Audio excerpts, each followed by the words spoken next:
Hey guys, welcome to another Monday morning chat with Steffani. Hi Steffani. Hello, how are you? And Rozella. Hello. And I am good. So today we're going to do something kind of fun. We get all kinds of questions from buyers and sellers like that. We have two very experienced agents here and we're going to quiz them rapid fire. They have no idea what questions are coming their way, to things that buyers and sellers should know. Like for instance, Steffani, what are the top 3 things a seller should be aware of in this market to sell their home? Number 1, make sure that when you go to hire an agent that you ask all the questions and you take their legal guidance and advice and don't just go out on a whim and start buying things, like houses, cars, stuff like that before you have your house under contract. Second thing I would say is if you're looking to sell, again, take the advice of your agent of decluttering your home, depersonalizing it. That really can make a difference in how it pictures, how it shows, all of the above. And the last thing, if you're looking to sell, again, I know that everybody is super capable and able to go on the internet and find all sorts of fun information, including prices, details of what they think, but really seriously, if you're hiring a professional, take your professional's advice when it comes to pricing, how the process goes, and follow their guidance. Awesome. Rozella, you're a buyer in this market. What are 3 things you should absolutely do before you get going to look at homes? 3 things to do before you even start looking at homes. Number 1, oftentimes you need to have a real estate professional such as ourselves. Sometimes you can actually get a lender before the realtor, so those two kind of go hand in hand. Okay. Typically, if you find the lender first, they refer you out to a realtor, but if you find the realtor first, they then refer you out to the lender, such as yourself. Then once you have found that professional, you need to get your pre-approval. That is like number 1. And then another, which I'm going to note on because we're in Washington State, a new law for realtors in the state of Washington is we have to have a buyer service agreement with our buyers signed before we can even start showing property. So that has been a huge obstacle to overcome as a buyer's agent, and also educating buyers on what this agreement is and how we get paid. That's a huge discussion. I know with the NAR settlement that was tied in with it. So for buyers, that has been a huge conversation this year, is just explaining our agreement and compensation and being comfortable with that conversation before even looking at properties. Okay, good. Steffani, switching gears a little bit, what is the purpose of escrow anyway? So escrow is somebody who's going to act as an intermediary between buyer and seller, that they handle all of the financial and paperwork components of the legal structure of your contract. The reason why it's so important is because, as we know, a handshake seems great, but it does not hold anything at all in place if you need it. Secondly, to that, once you hand some money over to somebody, I'm sorry, you're not going to probably get that back. So again, it's really good to have that layer of protection in there within an escrow company that's going to handle and keep track and record of all parts and accounts for both buyer and seller. They're non-biased. They do not offer legal advice, but they're also a wealth of knowledge. And again, their job is to help you make sure that what you're purchasing to is going to be a viable asset for you later, and there's no liens or anything that's going to be on your title, stuff like that. So that leads into title. What is the purpose of title, Rozella? The purpose of title is basically, like she said, mentioned, is to make sure that that property is actually capable of being sold. There isn't a lien, like the bank hasn't actually foreclosed on it, or the people that are contacting you are the legal owners and not maybe possible renters of it. Another thing is sometimes property is on leased land, so they'll let you know, like, hey, this property doesn't hold a title because it's on leased land, and so they're there just to verify that the land is owned by the correct people. They're not foreign. That's another one that comes up, whether they're foreign owners or not. We need to know that. But yep, they're just there to verify that the property is the property that you're asking about, the parcel's correct, the size, everything like that is correct, and ownership is correct. Good. So back to you. You mentioned funds. I just want to make this really clear. Does that mean that the buyer should not give their earnest money to the seller? They give it to somebody else? How does that work? So I know at least in the state of Washington, I'm sure this is going to be similar in other states as well. There's a couple of different ways someone can deliver their earnest money. No, you never deliver it to your seller directly. You have the option to deliver it to your agent of representation. It does involve a few more documents that then have to be signed, because anytime there's money changing hands, it all has to be recorded. So I always encourage all of my buyers to just go directly to their escrow office. It's a great time to meet them as well, get that introduction. That way you see a face with who it is that you're working with, but you directly drop it off to them, and then they put it into a trust account that is specific to the account that they have created for that particular transaction. Okay. All right. Just what is the purpose of earnest money anyway? Why do you have to do that? So earnest money, how I explain it to my buyers, is basically your good faith money that you're utilizing. When you make your offer, you're gonna, and you get to pick it. It's typically 1% of the purchase price, but Okay. it actually can be any amount. Including zero. Including zero. You don't actually have to do earnest money. However, the earnest money is there to utilize in case you as a buyer default and back out for any reason that you are not allowed to. It's there to kind of, you know, cushion the blow for the sellers. And also a buyer then doesn't want to lose out on that money if he is to back out of the contract. So the buyer is saying, hey seller, here's $1,000 or whatever amount that you've agreed upon.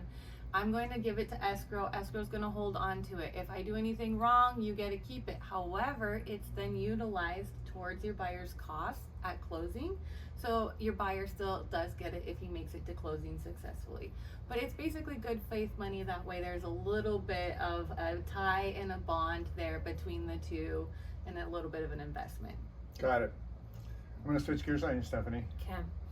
Funny story that you've had happen with real estate in the last 6 months? Uh-oh. Keep it Oh, boy. under 1 minute long. Funny story. Oh man. How many do we want to go with? Let's see. Real estate related. I know. Yeah, real estate related. This is a hard one. I would say in the market that we're in right now, probably when I've come across, I don't even know how to describe this as funny, but it is entertaining. So sometimes you just get people that come to you in a frantic frenzy, and they want to have things done like right now because, well, something happened, life happened, whatever it is. So when you start to go through the process of educating your sellers on what to prep for, like I said, taking that guidance, sometimes people do really well with that, and other times people don't do really well with that. And I recently encountered one where they both were listening to me, which was great, but then when it came down to what we had to do in order to get it done, it was comical in my opinion, because it was like one of those situations where it can be very overwhelming if you do not have the right people in place. I'm trying to not disclose too much of who I am talking about. But you come across all sorts of fun things and see all sorts of fun things. And so again, as our job as professionals, her and I, thank goodness we can laugh about a few things behind the scenes. But or we get to the car and we're going, I need a bath. we have to stop it. We've had to stop to wash. Stop to wash. Wash ourselves. Because sometimes we come out of somewhere going, Oh, What? I see. so yeah, just prepare yourself. And I guess, I don't know, sometimes like we just get to encounter a lot of people of a lot of different walks of life. What about the shrimp lady? Yeah, there was that too. She wanted, yeah. There was a shrimp lady. Ah, We had a listing appointment and it was her birthday, and I was like, ooh, do you want me to bring you a cupcake? Oh no, I love shrimp. She wanted shrimp. And so when we showed up, she was literally eating shrimp some when we got there. coconut shrimp. It was great. Did you bring her any shrimp, by the way? No, because our appointment was at 9 in the morning. Oh, okay. All right. I don't know where you go get shrimp at Shrimp 9 for o'clock in the breakfast. morning, but She you know. must have made her own shrimp. She was prepared. I don't know. If you have laundry and your, what are those called, I guess? Undergarments. Pick those up. Pick up the underwear before people tour the house. Literally. It's a good tip. Hide toys and fun things that you might have, or paraphernalia you may have, you know, all sorts of fun things. I'm telling you what, we see some of the darndest things in in our industry. So I don't know if that's quite funny or not, but we find it comical. I just love humans. It makes me giggle. Yeah. Well, let's go with you here, Rozella. then. No. You can challenging or funny, whichever you prefer. What? Is it a question? No, the real story of what happened in the last year. That was like a challenging situation you challenging. got through, maybe, or maybe a funny one that is instructive. Oh,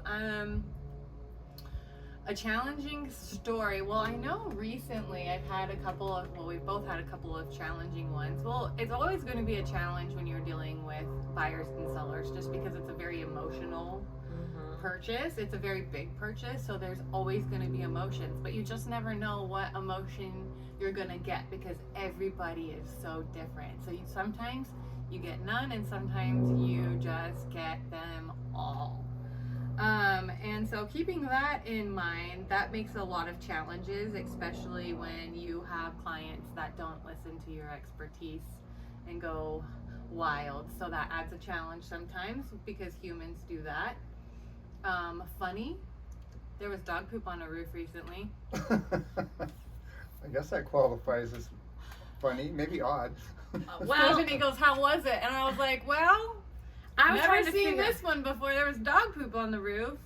She goes, "What do you mean?" I said exactly what I said, and she goes, "How to get up there?" I go, "Well, I think the dog was going through the second story window." She goes, What? "What?" That's all I could guess. And then I saw the house, and then it made more sense because I was like, Structurally, oh. yeah, that's how he. Yeah, would do in an that. older home, Okay. the window is Yeah. attached to the attic, and instead of taking the dog out to the backyard, they just allowed it to go out the window onto the roof and use the roof as, well, the yard. Interesting. Yeah. Okay, last question. You're sitting at Starbucks. You have a couple that's never purchased a home before. Mhm. You each get to answer this question. Okay. What is the one thing you want to tell them before they start searching for homes? You can go first. We just did this recently, actually. Ladies first. What, you're not a lady? I mean, I'm a woman. So one piece of advice, I've never purchased a home before, is I always try and tell people, like, I know that this is going to be a fire hydrant of information. You do not need to retain it all. That's why you hire someone who's here to guide you, kind of help hold your hand throughout that process. If you have any questions, just know I'm here to answer them. And if I don't have the answer, I will absolutely go do whatever I need to do to find that answer for you. But in addition to that, I always explain to them too, at this point, be very open and honest with your agent, because that's going to be your biggest ability to succeed successfully through this process. And if you take my advice, I will lead you down a path that should help you for your now and your future. Okay, so take the advice of your real estate agent. Yes. Rozella. One thing I find very important for buyers to learn is the process in which you actually buy a home. And I think it's important that they learn it before they even start looking, because oftentimes they don't know what the escrow company does or the title company, and they don't know that you need to have the lender ahead of time. They don't quite understand the timeline and how everybody comes together and how we're all one working part. And so I think it's really important that they learn that ahead of time, because then too, along the way, it alleviates a lot of stress and frustration when they don't know what's going on. They already know, like, oh, okay, right now escrow is just doing paperwork this week, like I'm not going to hear anything. So I find that very important to educate buyers up front right away before I start showing them homes, the entire process from start to finish. Very good. All right. Thank you, Stephanie. Rozella. Yeah, this is fun. A fun Monday morning chat. Guys, let us know if you have any questions. Put them in our YouTube channel. We monitor that. We'll do it again sometime and ask these ladies anything related to real estate that you'd like to ask. Thanks so much. Bye-bye. Bye-bye.